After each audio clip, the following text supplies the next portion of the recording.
Hello friends, तो पिछले part में हमने देखा था कि एक नौकर आकर किंग से कहता है कि स्वान फीमेल्स भाग चुकी हैं। तो किंग नौकर की बात को सुनकर एकदम से चौंक जाता है। तो किंग उसकी बात को सुनकर हंसने लगता है और उससे कहता है कि स्वान फीमेल्स अपने हिसाब से जीना पसंद करती हैं। और तभी अचानक से वहाँ पर डाउ किंग आ गया था, जो कि राजा से कह रहा था कि हमारे राज्य में कुछ ठीक नहीं चल रहा है। तो राजा डाउ किंग से कह रहा था कि तुम मुझे पहले बात बताओ कि आखिर क्या हुआ। तो डाउ किंग राजा को बताते हुए कहता है कि महाराज, कुन्नुल के 6 इमोर्टल्स मारे जा चुके हैं। तो राजा को ये सुनकर काफी धक्का लगता है। वो डाउ किंग से कहता है कि आखिर पता लगाओ कि पेंगलाई का नया दुश्मन कौन हो गया। और उसके बाद में हमें जिनवेंग को दिखाया गया था, जिसने हैमर को चोरी कर लिया था। तभी वहाँ पर उसका खबरी आ जाता है और वो उसे बताता है कि कुन्नुल के 6 इमोर्टल्स को किसी ने मार दिया है। उसके बाद में हमें डाउ किंग को दिखाया गया था, जो अपनी सैनिक के साथ में एक आदमी को धमका रहे थे। और वो उस आदमी से पूछ रहे थे कि तुम मुझे उस लड़के के बारे में बताओ जो बेड साइड से आया है। तो वो आदमी उससे कहता है कि मुझे इस बारे में कुछ भी नहीं पता। अब आगे इस एपिसोड की शुरुआत में हमें दिखाया जाता है कि वो तीनों लिंगजियन माउंटेन पर पहुंच गए थे। कोई मास्टर उन दोनों को बताते हैं कि हम जिस माउंटेन पर आ चुके हैं उसके दोनों तरफ अलग अलग डायनेस्टी बसी हुई हैं, जो कि है great Song dynasty and western जिगा। और जब वो लोग वहां पहुंच जाते हैं तो आइसगर्ल आगे की तरफ बढ़ती है और कोई भी उसके पीछे आगे बढ़ता है, लेकिन टेंगर अपने हैमर के डंडे से उसको रोक लेता है। लेकिन मास्टर उसके डंडे को हटाकर आगे चलता है और वो उससे कहता है कि हम इसी रोड को फॉलो करते हुए लिंक पाइप पर पहुंच जाएंगे। मास्टर उन दोनों से कहता है कि मुझे वहां पर सबसे पहले जाकर एन सेंटर के वर्शिप का इंतजाम करना होगा।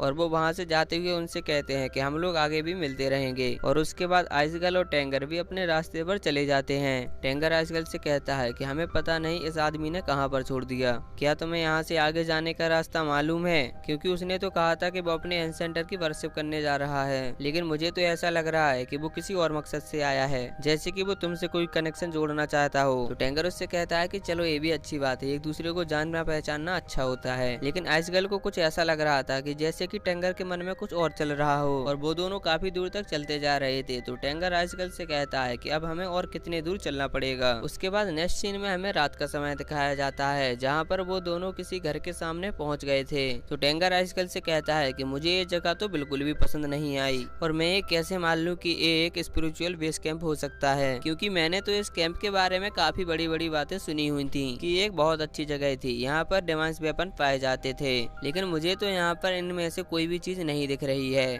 और फिर वो चिल्लाते हुए कहता है कि क्या यहाँ पर कोई है, कोई मुझे सुन रहा है? और साथ ही वो चिल्लाते हुए कहता है कि मैं तुम सबका सरदार हूँ। उसके बाद वो आइसगर्ल से कहता है कि क्या मैं नशेड़ी की तरह बात तो नहीं कर रहा हूँ? तो आइसगर्ल उससे कहती है कि मुझे नहीं पता। तभी वहाँ पर एक चट्टान से पत्थर टूटकर गिरता है। तो टेंगर तुरंत ही वहाँ से पीछे हटता है। तो आइसगर्ल उससे कहती है कि ये जगह तो कोलैप्स हो रही है, हमें यहाँ से जल्द भागना होगा। और वो दोनों तुरंत ही वहाँ से आगे की तरफ बढ़ जाते हैं। वहाँ पर उन दोनों को थोड़ी सर्दी का एहसास भी हो रहा था। तो टेंगर उससे कहता है कि मुझे तो यहाँ पर सर्दी का एहसास बिल्कुल भी नहीं हो रहा, मुझे सिर्फ ये जगह भयंकर लग रही है, क्योंकि मेरे हिसाब से तो यहाँ पर स्पिरिचुअल स्कूल होना था, लेकिन उसका तो कुछ यहाँ पर पता ही नहीं है, जहाँ से डिवाइन पावर को कल्टीवेट किया जाता था, जो कि मेरी माँ ने मुझसे उम्मीदें लगा के रखी हुई थी। लेकिन यहाँ आने के बाद तो मेरी सारी उम्मीदों पर पानी फिर गया। टेंगर आइसगर्ल से कहता है कि अब हमें इस माउंटेन के नीचे की तरफ चलना चाहिए, ताकि किसी धर्मशाला में हम आराम कर सकें। और मुझे ये तो बिल्कुल भी नहीं लग रहा कि हमें इसके अंदर जाना चाहिए। तो आइसगर्ल टेंगर से कहती है कि नहीं, हमें इसके अंदर जरूर जाना चाहिए, क्योंकि जिस बारे में तुमने मुझे बताया था, तो मुझे ऐसा लगता है कि इसके अंदर मुझे उस चीज से रिलेटेड कुछ जरूर मिलेगा। लेकिन वो टेंगर की कोई भी बात नहीं सुनती और वो अंदर की तरफ चली जाती है। तो टेंगर उससे कहता है कि यहाँ तो चारों तरफ खंडर ही खंडर है। तो आइसगर्ल उससे कहती है कि मैं इस बारे में कोई भी बात नहीं कर रही हूँ, मुझे कोई और चीज चाहिए, मैं स्पिरिट माउंट को ढूंढ रही हूँ। इसके बाद वो दोनों अंदर की तरफ चले जाते हैं और उन्हें वहाँ पर दूसरा रास्ता दिखाई देता है, जो कि उन्हें पहुँचा देता है कब्रिस्तान की तरफ, जहाँ पर उन्हें कई सालों पुराने कंकाल दिखाई देते हैं। तो टेंगर उससे कहता है कि ये है हथियारों का खजाना, जहाँ पर वो एक वेपन को उठाता है